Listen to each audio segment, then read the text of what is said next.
Ambassador Barbara Woodward and the United Kingdom permanent representative to the United Nations, welcome to Al-Arabiya. Thank you very much indeed, Talal. It's good to see you again. You too. I'd like to start with Syria. We just had a session in the Security Council in Syria. It's still running, most likely with speeches. And we listened to the Syrian Special Envoy, Geir Pedersen, who said this morning at the Security Council, he said that the humanitarian situation in Syria is an imminent priority. And that's even before he indulged in the political situation. And he stressed that both cross-borders and line aid, cross-line aid to the needy in northwest Syria is very, very essential and important. And he asked for the Council to show unity that is vital, he called it, to maintain this aid. Is there unity in the Security Council in this issue? So I think the answer is not yet. I spoke to Geir Pedersen yesterday, and of course he was briefing the Security Council today.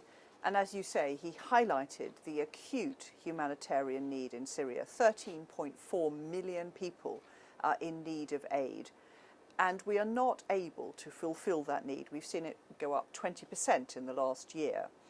So we do need to find Council unity before the mandate is up for renewal on the 11th of July. And that's what we'll be doing intensely in the weeks and days ahead. But we aren't there yet, and I think it's quite well known that Russia questions the need for continued cross-border aid. We find that hard to believe with 13.4 million Syrians in need of food aid, hospital aid. We need to get the vaccine programme rolled out to Syria, and we can't do that unless we can bring vaccines across the border. You mentioned the 11th of July. Indeed, on the 10th of July, this mandate is over. And there is a need to renew this mandate. Now, in the absence of renewal of this mandate, what does this mean to the millions of people in northwest Syria? It's pretty much a death sentence if the mandate is not renewed, because cross-border aid fills the majority of the aid that is delivered. So about 1,000 trucks of aid per month go across the border to help Syrians. Cross-line aid, it's taken about a year to get the paperwork agreed to get even one convoy out of Damascus. So cross-line or internal delivery of aid cannot fulfill the need. And that is from Damascus to the region in northwest. How about a renewal for 6 months? If Russia come back to you and say, okay, we'll renew it again for 6 months, would that be acceptable to the members of the Council? No. What we're looking for is not just the renewal of the existing cross-border point at Bab al-Hawa, but the reopening of the crossing points at Bab al-Salam and Arabiya. With Jordan and Iraq. Yeah, because the humanitarian need has increased numerically by about 20% and is across the whole country.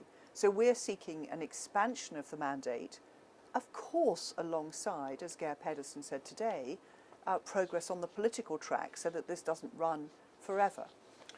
I understand that the serious negotiation is starting early next week between those who want to keep the crossing open and those who want to close it. What is the pretext or the reasoning behind Russia's opposing? Well, you really probably have to ask the Russian permanent representative that question. Well, he spoke and I didn't hear it. So my understanding is that he thinks that cross-line aid will fulfill the needs of Syrians. None of the data that we have seen on the numbers that cross-line aid or the fact that it takes a year to get a permit for a single convoy suggests to us that that is a possible solution. If the, I'm presuming the worst, if the resolution of renewal is voted, do you believe the Syrian government would do their utmost to deliver aid and humanitarian assistance to all Syria? Well, again, that's a question for the Syrian government, but nothing that we've seen in the internal delivery process, the cross-line process so far, suggests that the Syrian government is willing or able to get aid to all of the parts of Syria that need it. Well, I wish you the very best of luck in negotiations. I'd like to move to Yemen. And firstly, the savage Houthi attacks on civilians in Marib. Can you tell us what the Council is doing to stop this? We can't just stand there and keep watching. No, I agree with you. The attacks on Marib and then across the border to the schools as well are also deeply distressing, and they are not progress towards the ceasefire in Yemen that we urgently need and which is necessary if we're going to get humanitarian aid into Yemen as well.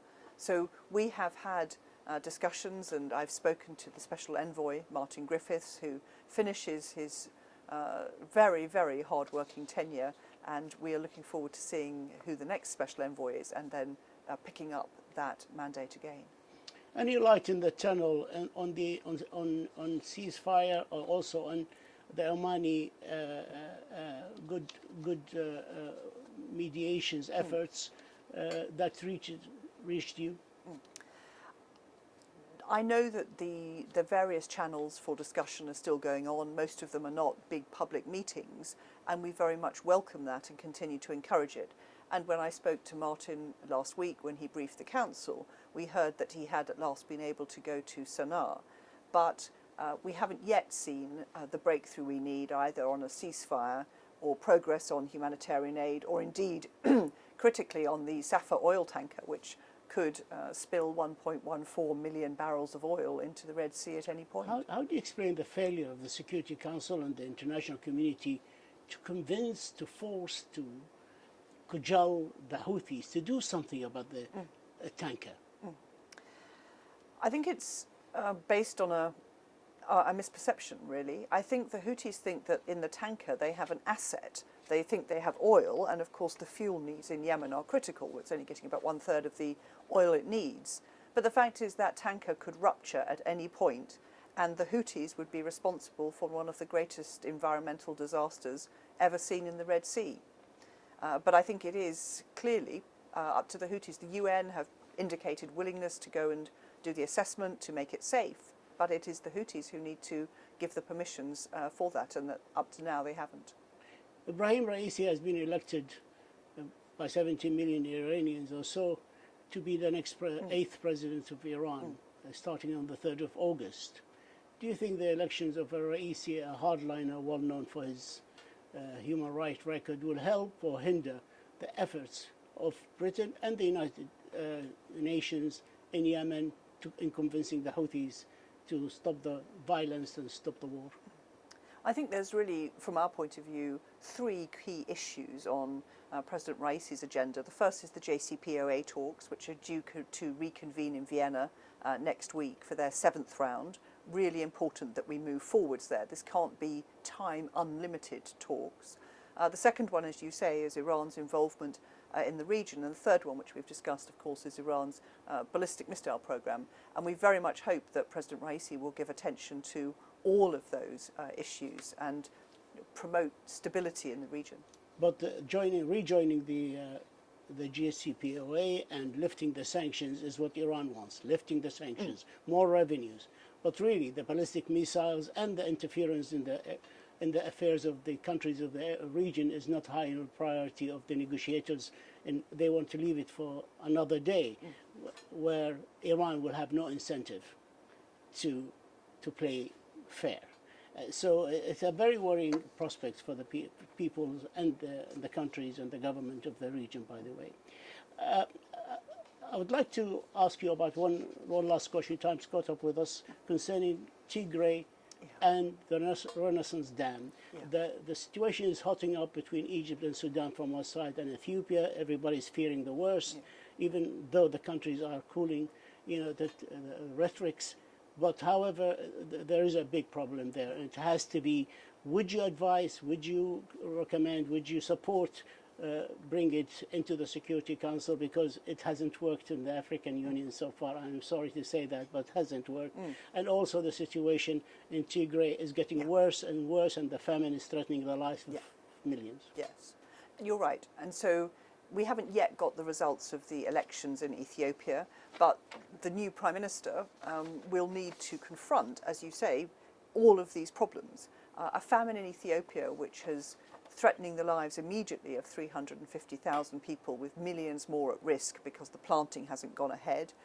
We've got the problems of the Eritreans still in Ethiopia despite the commitment in March, and it's now nearly the end of June, to leave, and then the regional problem with the dam. So some very big issues that we need to address, and we hope the Security Council will be able to come back to them.